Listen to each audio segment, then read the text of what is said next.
What's up, St. Louis? It's your host, Luke Farrell of the STL Bucket List Show. The STL Bucket List Show is driven by Bommarito Automotive Group. Bommarito is Missouri's #1 car dealership with over 20 locations, so I guarantee that there's one in your neighborhood. Since the 1970s, Bommarito has sold over 1 million cars, and John and the entire team made us feel completely comfortable when we picked up our new vehicle recently for the family. So I can't thank the Bommarito team enough for driving this episode forward, and enjoy the show.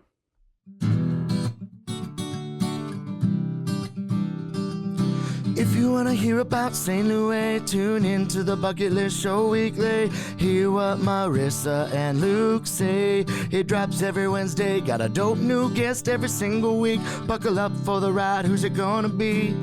Who's on the show today? They rep St. Louis.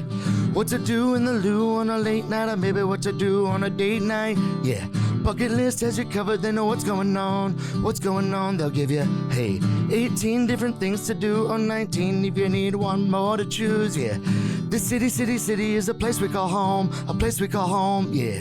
What's up, St. Louis? We're back with another episode of the STL Bucket List Show. Again, we put out these episodes each and every Wednesday, highlighting the people, places, and events that make St. Louis special.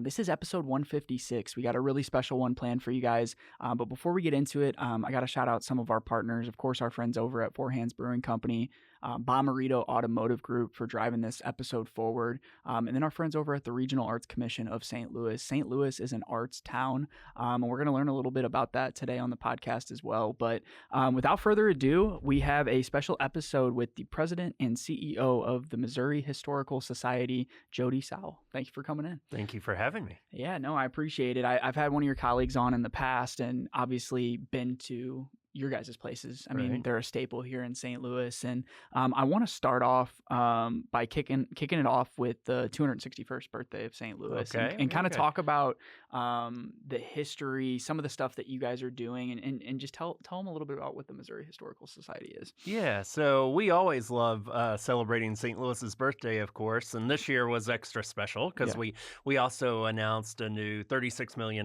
campaign that we have going, which is really meant to sort of fuel these projects that are going to connect people more deeply to this place.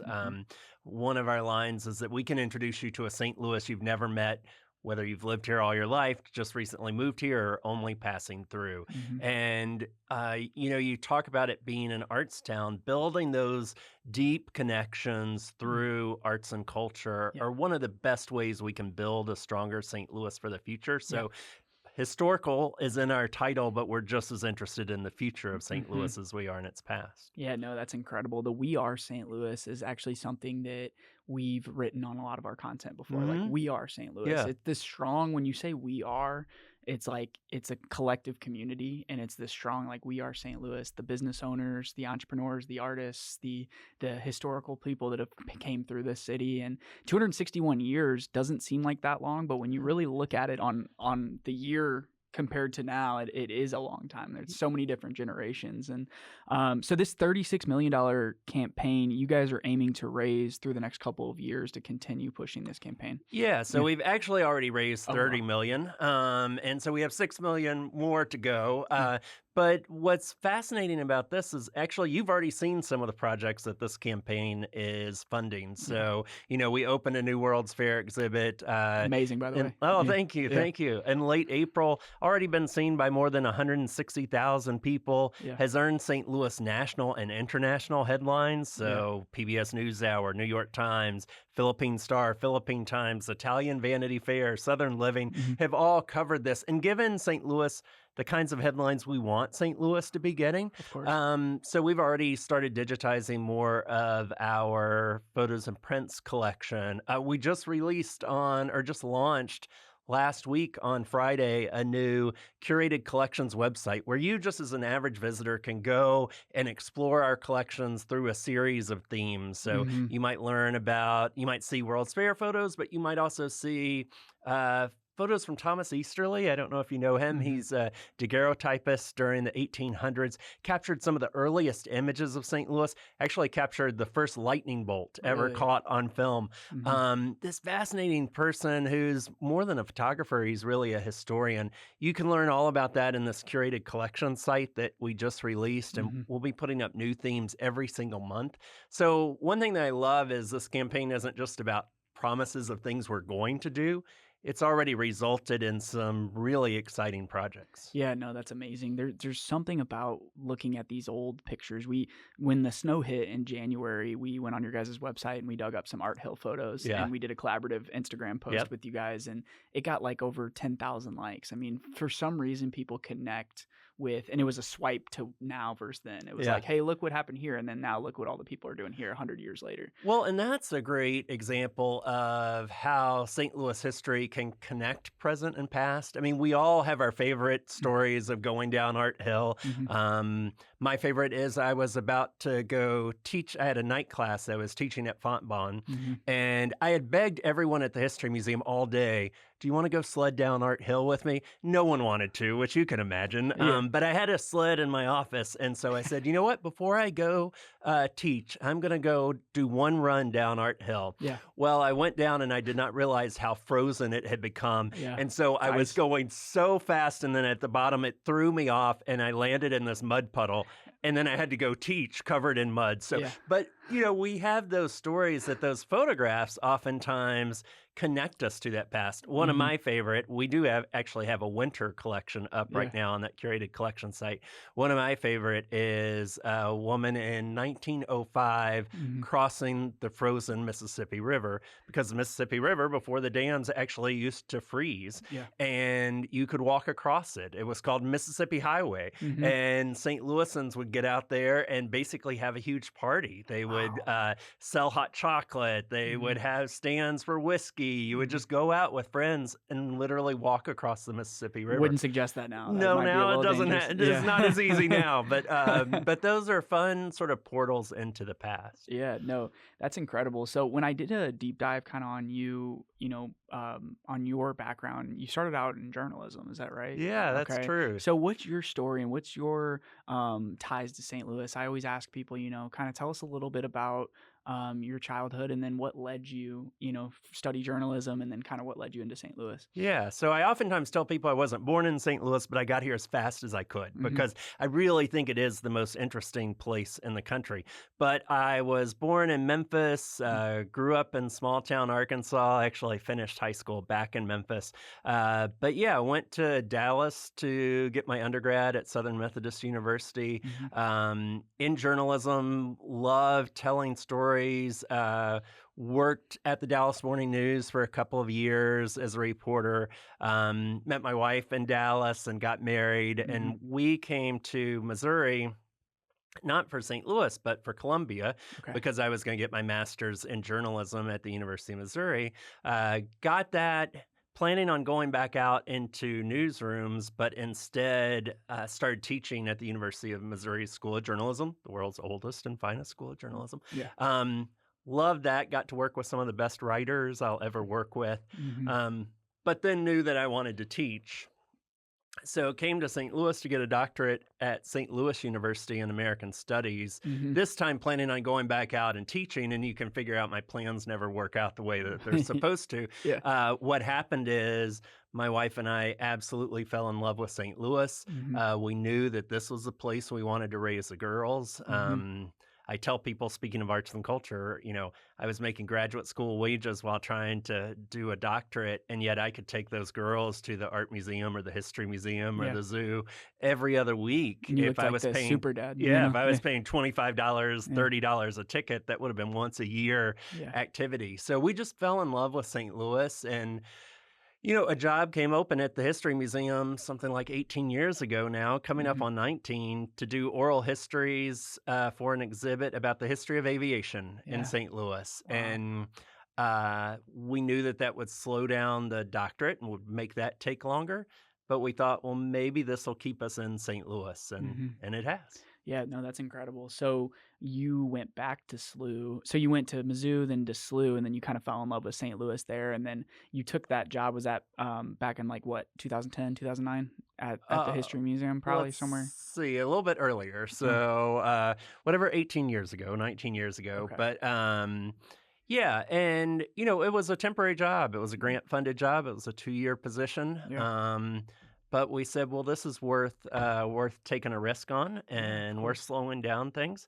That exhibit was amazing. So Yeah. the history of aviation in St. Louis. I got to interview test pilots. I interviewed NASA's first aerospace nurse. So she's Hmm. working with Neil Armstrong and Wally Schirra up at McDonnell while they're building the Gemini and Mercury spacecrafts. I Yeah. talked to the very first air hostess for TWA. Hmm. 1935, TWA says, let's do this thing called air hostesses. Hmm. She was in that very first class. She talked about playing the first movie in the air and having to set up the projector and pull down a screen and Yeah. show it. So these amazing stories.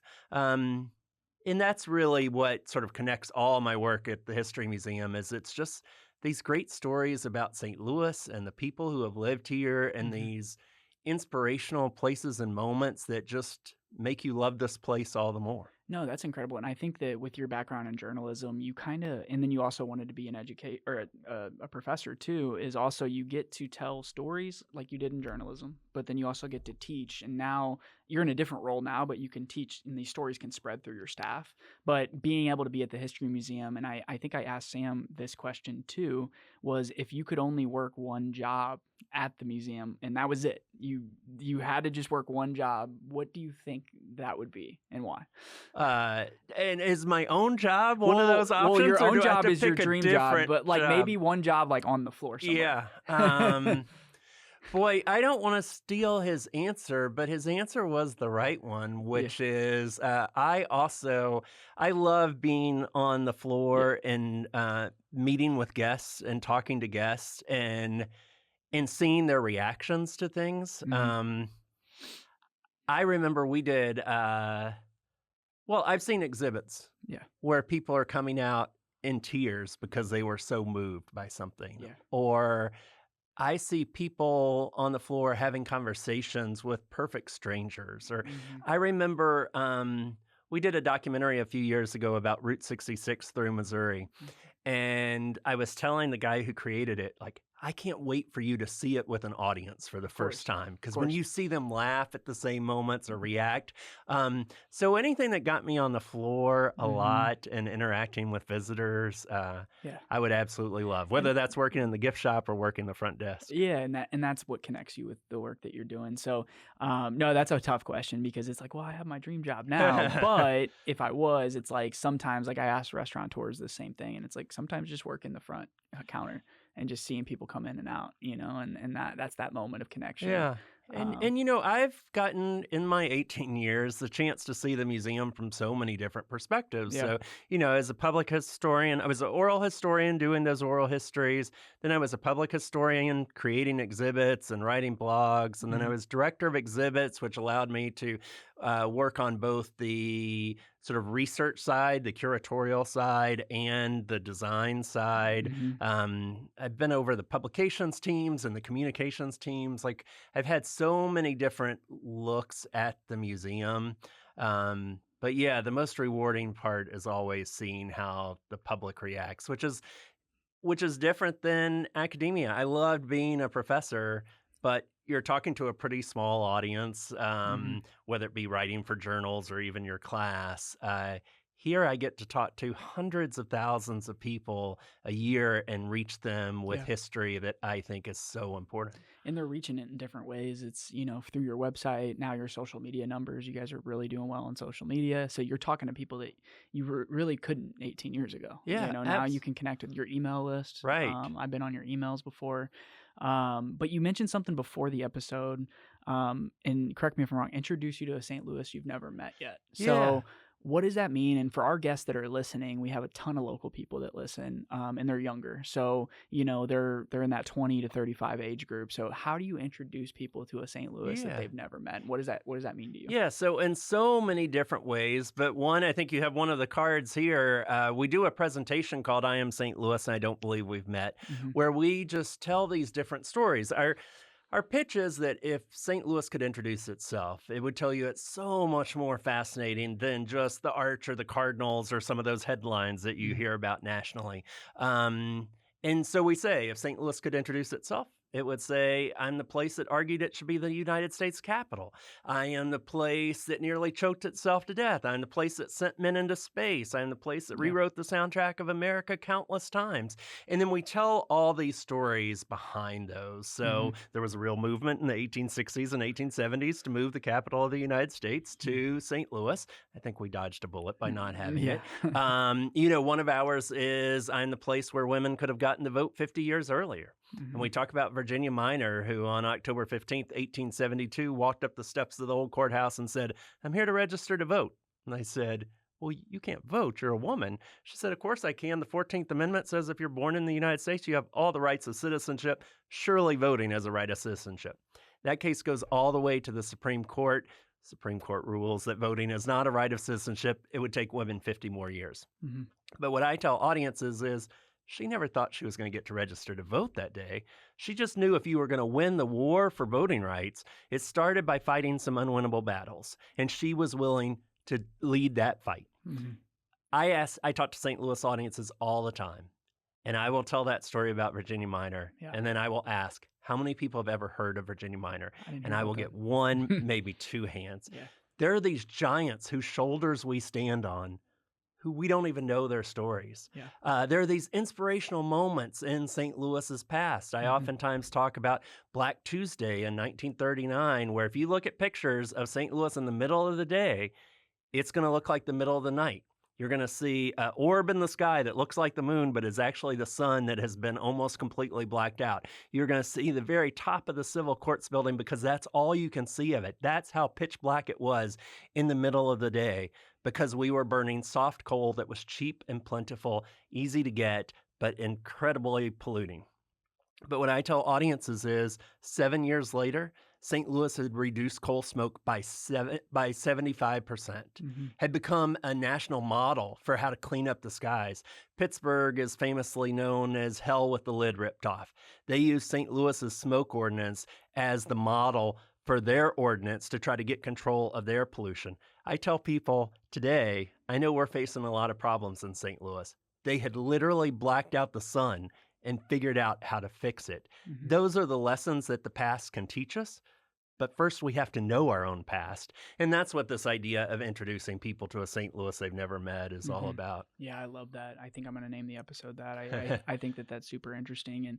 And the work that you guys do is incredible. I mean, your series outside the Twilight series, let's talk through some of those numbers. I mean, you guys, have been having tons of people through. I mean, those events have had thousands of people out on the green there, and you're right there in that historic Forest Park. You're just one of those other things on the other side of the park where all these things kind of come together. But walk us through some of the big things that you guys have going on. I know you have some major projects ahead.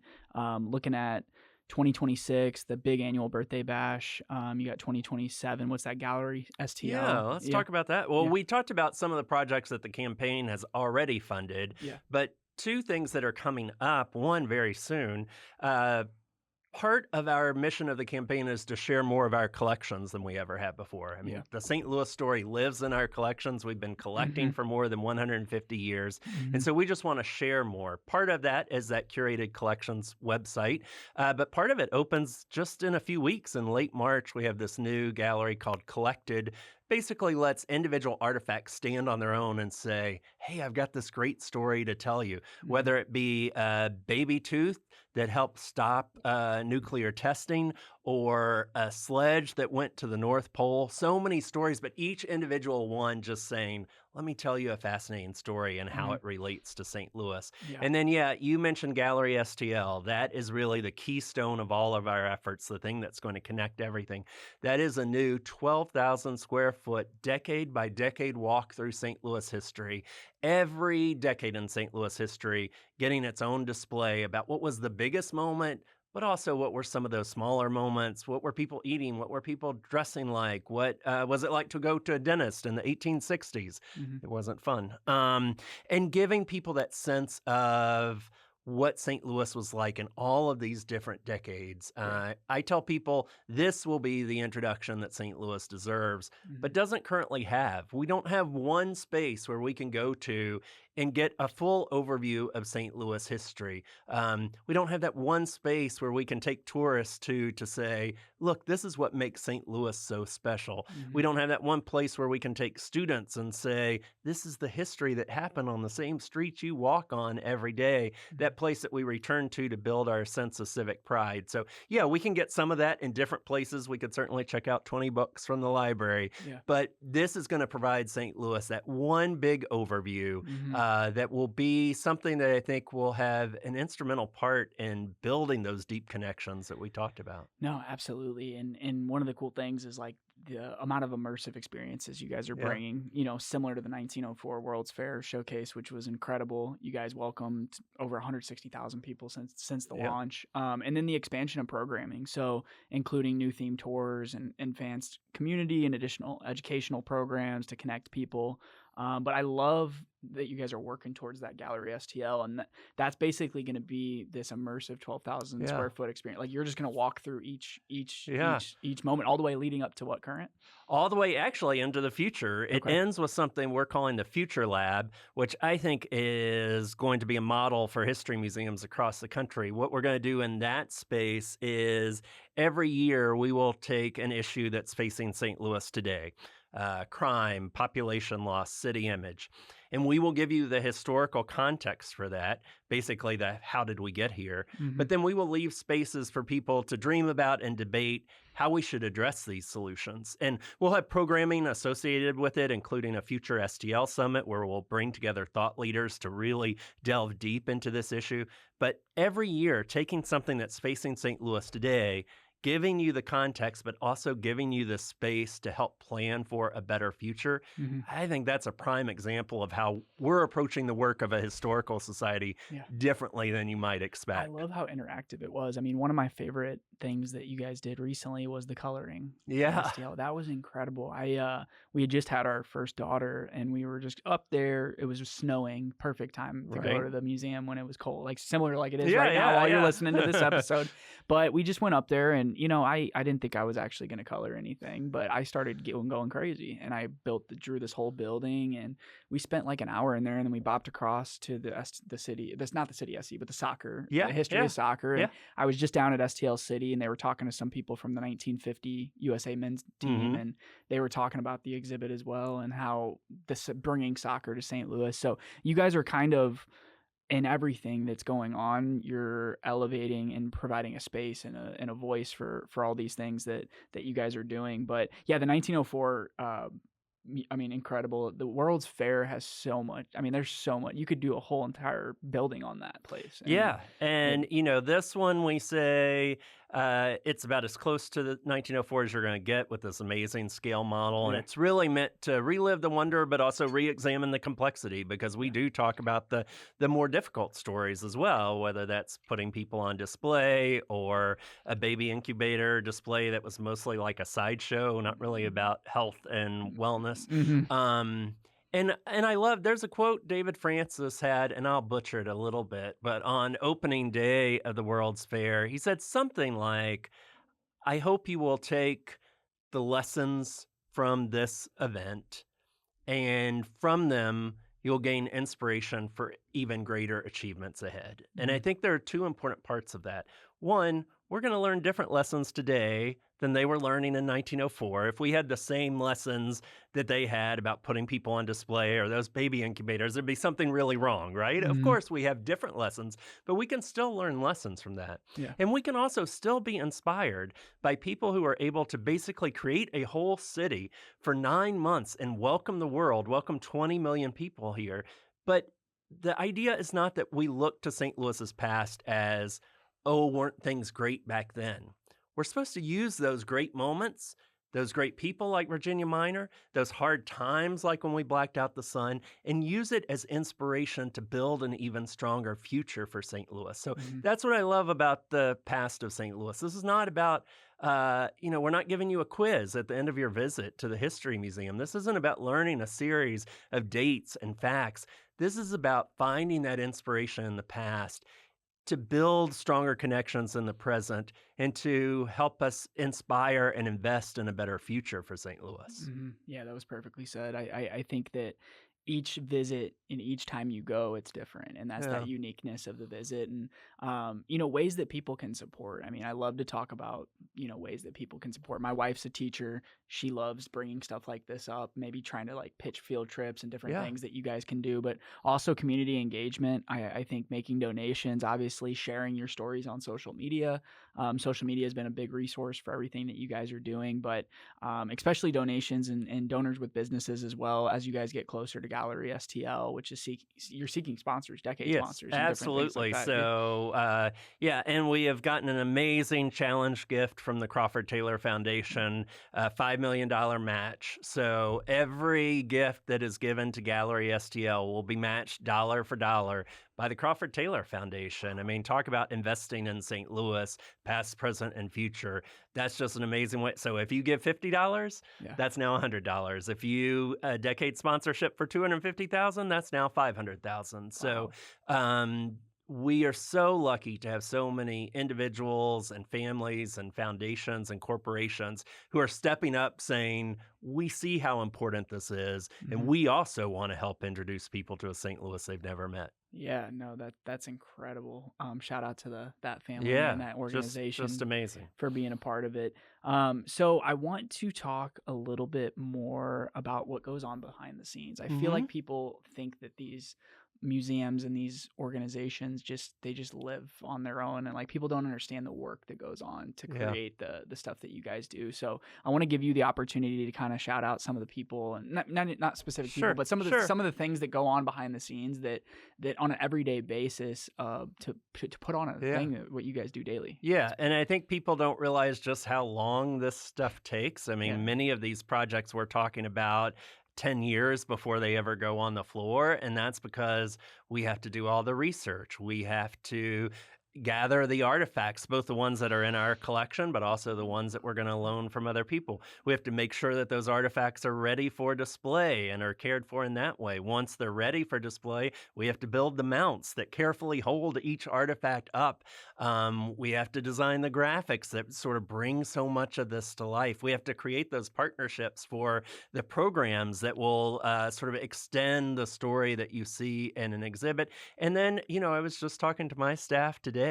I was passing along a compliment to our facilities team, a visitor who came in and just raved about the cleanliness of the place. And I told them, before they ever go to an exhibit or a program or a campaign announcement, they notice whether the place is clean and whether they've been welcomed by that staff. Yeah.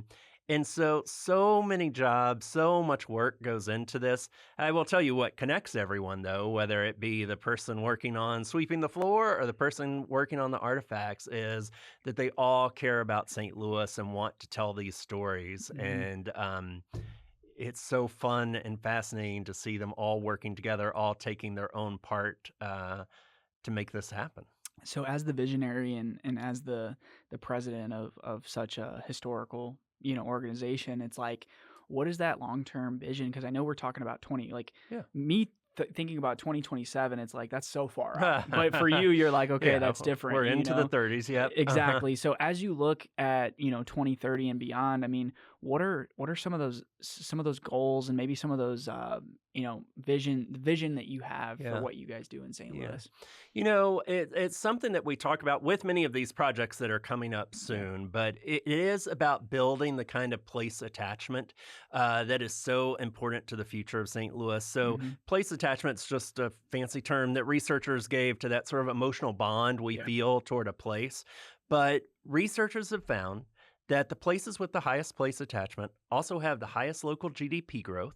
They have fewer people leave them. They even survive natural disasters at higher rates. And I tell people that's probably not all that surprising. You know why that is. You don't work to improve a place you don't care about. So it starts with that building that care. And by the way, individuals in those communities with higher place attachment also say they feel less lonely. So this isn't just about the health of the community. This is about the health of individuals. We can build a healthier community and healthier citizens by connecting them more deeply to this place. So no matter what projects we do in the 2030s or the 2040s or at the end of this decade, what really ties them all together is that concern about building these emotional connections that Hmm. we know are so important. I oftentimes talk to St. Louis business leaders who, they'll focus on this issue or that issue, and I have to tell them, but it starts by building that civic pride. If we don't have that, none of these other issues are going to be addressed adequately. And sometimes I'm in those groups and I will hear people say, "Oh, I wish we had more civic pride." And I say, well, it doesn't just happen.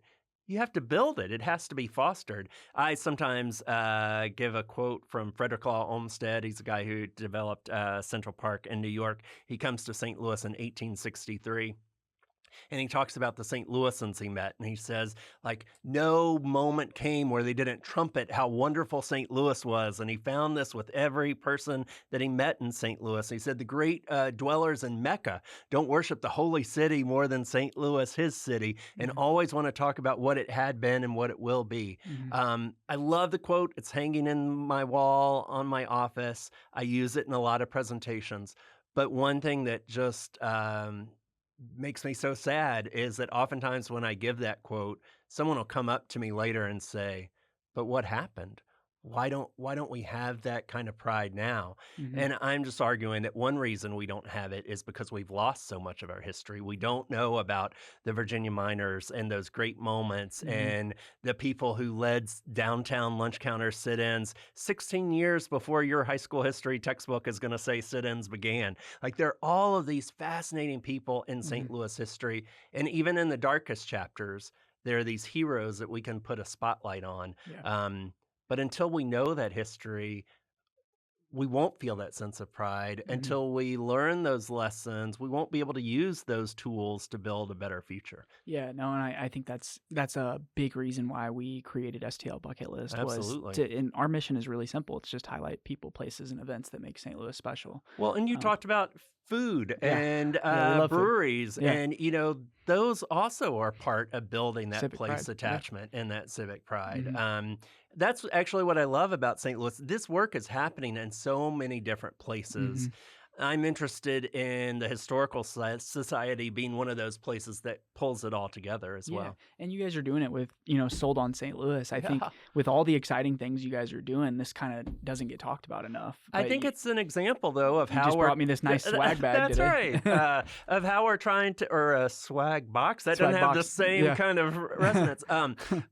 We just opened that a year ago. It Yeah. is a store that is selling all things celebrating St. Louis and made in St. Louis. It now has more than 200 local vendors, Wow. many of whom have never been in a brick and mortar store. What I love about it, of course, from my perspective, is it shows you again that this historical society is doing something different. This is like no other history museum store you're going to see in the country, but it shows that we're thinking more deeply about Hmm. community. There's a program that's kind of does some of the same work. We started last year or 2 years ago, maybe now, something called New to St. Louis. we know how hard St. Louis can be to break into if you weren't born here, did not go to high school here. Of course. And so we started something for corporations that are bringing employees in to work here from other places.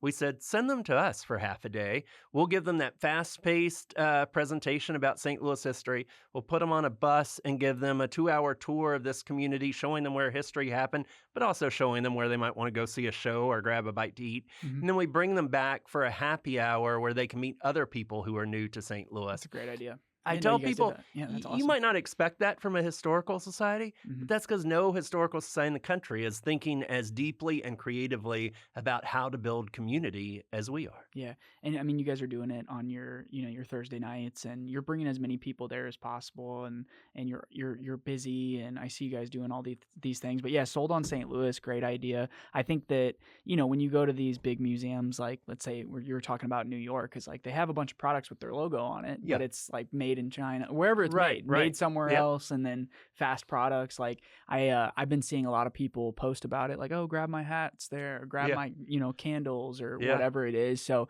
and for you working there, it's a great place to go grab gifts on your way to a birthday party. Absolutely. Or, I don't have to plan ahead at all anymore. Yeah, baby shower, anything you're going to, you can just grab something and go. But we talk about STL, we talk about the STL bucket list. So give you a little background on what the bucket list means to me. So the bucket list is things that I love about St. Louis. It's not things I want to check off or things I want to do. It's if I go to the museum and we make a video, it's a bucket list experience. It's, going to a bar and then going, to see live music after. That's a bucket list experience in St. Louis. So I want to talk about your bucket list because you're not from St. Louis. You're from Memphis, which is another city I love. Yeah. Another really good historical city. It is indeed.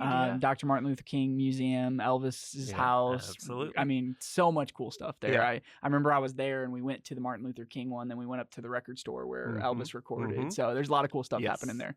But you're in St. Louis and you fell in love with the city. What were some of those initial things that you guys did? Did you move here before you had children, or did you have children already? We had our oldest, and our youngest was about to be born. Okay, so you were a new dad, new parents. You like you said, you were in college. You were on a budget. What were some of those things that was like, hey, this is my bucket list? St. Louis? I think probably the very first thing was Tower Grove Park. I mean, I remember our real estate agent showed us all around St. Louis, and we didn't know St. Louis at all. So she's like, I'm going to show you everything so you can kind of find what you like. And we just fell in love with Tower Grove Park. And then we didn't really need the real estate agent to show us around because we'd just drive rings around Tower Grove Park and see when a house would come open as close to Tower Grove Park as we could get. We still live in Tower Grove South. So I would say the Botanical Gardens is another city museum we quickly fell in love with, especially when we had other families with young children coming to visit us because you could see how scared the parents were of City Museum and how much the kids absolutely loved it. Yeah, it is kind of stressful sometimes. It is stressful, yes. But it's amazing. But it's fun. And really the arts and culture, and we talked about those sort of the ZMD institutions, I suppose, but also places like the Contemporary Art Museum and the Pulitzer. We went there all the time, still go there all the time. But I think, the theater scene, my wife and I were just at the Fox, we're just at the Rep. I mean, such great, and the Black Rep, such great theater throughout town. And then, of course, wonderful food all over the place. What's some of your guys' favorite food? Well, recently, and this wasn't here when we first came, and sometimes that's the problem with St. Louis restaurants, right? You fall in love and then they go. But the best meal we've had in a long time was at Mainlander in the Central West End. And actually, that's a tough reservation to get. It is a tough reservation. I think I got it months before, but actually I got it for my leadership team because we always do dinner at the end of the year. But that was a pretty spectacular meal. And then I love that so many people on the leadership team have told me since that they've gone again because they love it. They've been doing a good job. I think they just moved to a bigger space. I knew they were going to. I didn't know. The old Salt and Smoke in the Central West End. So it's a bigger space now, so they can serve more people. Yeah, absolutely. And I miss places like Bulrush and Tempest. Just recently closed. But and Lulu's on Grand. Those are places I miss. But I love Treehouse on Grand. we'll go on Grand all the time and try different So things. your kids, do your kids have some spot, or they're kind of moving on? They love Fountain on Locust, Okay. so it's Yeah. probably their favorite spot. So and you got girls. You said 2 daughters. Yeah. And the 24-year-old has moved back to St. Louis and Nice. now works at the Prison Education Project Oh wow. at WashU. But went to school at the University of Pittsburgh, and the youngest is actually in St. Louis Community College, so she's here as Nice. well. And So your bucket list night, show at the Fox, and then chocolate martinis at the Fountain. Yeah. Well, the girls will probably do the chocolate martinis, but yeah, That's amazing. I'm more Brennan's and bourbon person, but Yeah. yes. Yeah, no, that's incredible. I think that, everybody has those stories, but I love that you guys, landed on the park. We used to live right on Southampton on the other side of the park, on Kings Highway. And we would just ride our bikes up there. And now Yeah. the Tower Grove Farmers Market's huge. Oh, It's and almost that's just crazy. exploded since, Yeah. I mean, that wasn't here when we first moved here. Yeah. And just to see the growth of that, or, the Hartford Coffee Shop, which is right down the street from us, Yeah. to see how popular that has become. It's been interesting to see the things that have just come along. When did you move here? So we moved here 21 years ago, I think. That's 22 2004. years ago, So maybe. you were in Tower Grove before it was cool to be in Tower Grove. And now now you're in the hip neighborhood. Certainly, and we are pretty far south, Yeah. so I don't know if our street has quite gotten to the hip level yet, Yeah, but but who knows? Coming any day. Yeah.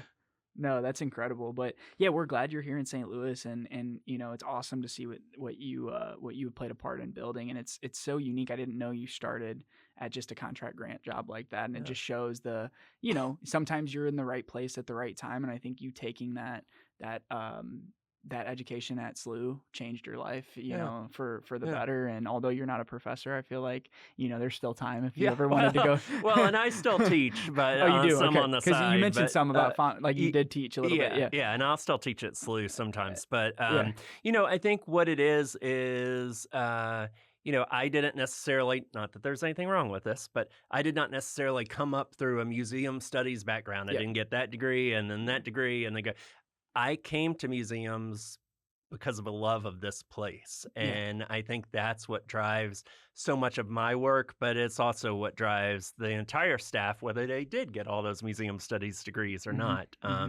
It's just a passion for this place. Yeah. So one thing to wrap up here, we talked about civic pride. Are there any, in your research and in your experience, like what are people that are listening? I mean, what are easy ways to show civic pride? I mean, I know we try to do it through our social media. You guys are trying to do it, but sometimes you feel like you're talking into a wall. Sometimes, like how does the people listening that just, your regular everyday people, help in that? Well, I think number one is explore. And that's what you're trying to do with this podcast, is to encourage people to get out there and visit. And I will tell you, there was a study that came out just in the last few months that said, this was specifically about museums, but said if you visit a museum, I think it was 4 times a year, you're 25% less likely to be depressed.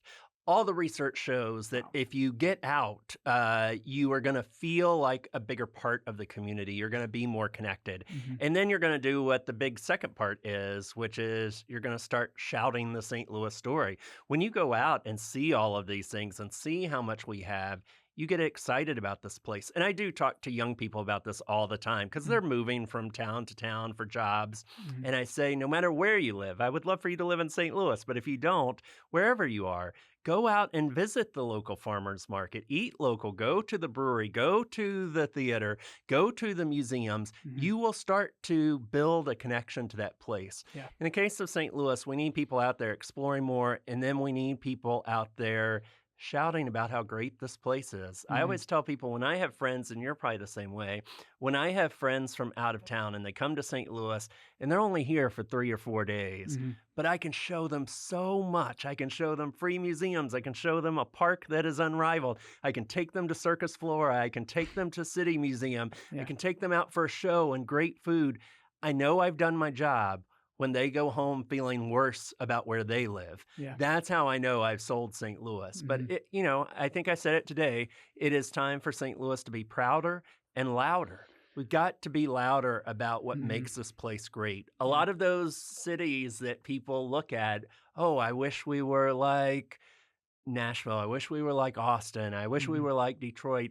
A lot of those places had the swagger even before they had the success. And so St. Louis has got to learn to tell its story in a better way. And I think that's what we're trying to do at the Missouri Historical Society. I think that's perfectly said too. I think that, even in our own city, I feel like we have this divisive between, the counties and the city and different things. And I'm from St. Charles County and I love St. Louis, and we grew up driving to St. Louis all the time. And it's just like any city, you drive 30 minutes into the city, just like you would with anything. And, but I just see like, my people in St. Charles are like, oh, I don't want to go there. I'm like, well, what do you mean? You don't want to go downtown?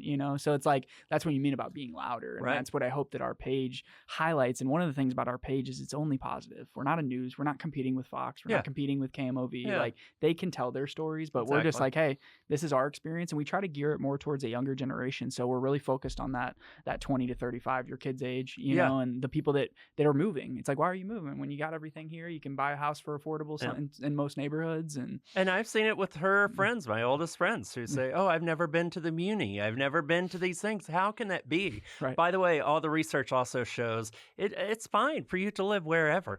But the research shows you are going to be happier if you come into the central corridor and spend time and take advantage of all these opportunities. You can go home after the game. You can go home after the theater show, after the restaurant. But the more you visit, and really I would say the more you visit the region as a whole, the more connected you are going to be to this place. Yeah, we've gotten so connected with all the small business owners. It makes you feel so good. In like a best day for us is, let's just say, our ideal day. You wake up, let's talk about Tower Grove. You go to the farmer's market, you pick up some local groceries just for the next couple of days. You don't got to go crazy. You get a coffee over at Fiddlehead Fern or something right over there in Shaw. And then, you go get an amazing lunch. And then you go to, like you said, one of these free museums. We take our daughter, they're in strollers still. We're about to have another daughter here in a couple weeks, so it's like we're big strollers. Hey, places that you can go inside during the winter. St. Louis Art Museum, they have amazing exhibits all the time. What you guys are doing over there, and then by that time it's 3:00. You've already done so much. You can go home and just feel like, oh my gosh, like I explored. But then also the people and the connections that you make there. It's different than just going to Starbucks and then going home or whatever. Like there's so much more to do.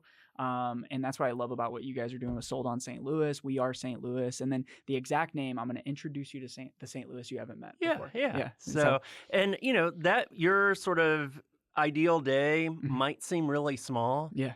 But I can't tell you how important that is. That really is the building blocks for building community. And we just don't talk about it enough. There's a deep research about it, whether you want to read Bowling Alone, which is this book that really sort of talked about social capital, or reports from the Knight Foundation. But there's real research into the importance of this work. So feel good about going to the farmer's market, feel good about eating local, feel good about visiting these museums, because it really is a part of building a stronger St. Louis. Well, Jody, I appreciate you for coming on the show. I just want to give you a second just to, drop some links and drop some websites where people can learn more, and then to kind of give us an outlook of maybe the next couple months and what people can do with you guys. Yeah, so mohistory.org will take you to most of the things that we have going on, but you can certainly go to mohistory.org/curated collections to see that website that just launched in the last few days. We have so much great on YouTube. I told you that I do a weekly piece on CBS Sunday Morning called the STL History Minute. I think we're close to 90 of those on YouTube now. So you can have 90 minutes of St. Louis history, one 1-minute story at a time. And so, but opening on March 29th is the Collected exhibit, where we will have that artifact showcase. We talked a little bit further in the 2020s, but next year we're going to have an amazing exhibit about St. Louis baseball history, because next year is the 100th anniversary of the Cardinals winning their first World Series. So we will tell baseball history through 100 moments, not all Cardinals, but baseball moments. So there's always something. Every Thursday night we're open late and have a program. 5 to 6:30 is happy hour. 6:30 to 8 is the main program. Sometimes it's a concert. Sometimes it's a panel discussion. Sometimes it's a movie. One time it was wrestling on the stage of the Missouri History Museum to talk about wrestling at the Chase. So, we really are doing things different. We're history only louder at the Missouri Historical Society. Well, thank you for everything you do for St. Louis, and excited to keep amplifying what you guys are doing. So we'll see you guys. See you guys next week. Thank you. Today they rep St. Louis, yeah. They rep St. Louis. They rep St. Louis.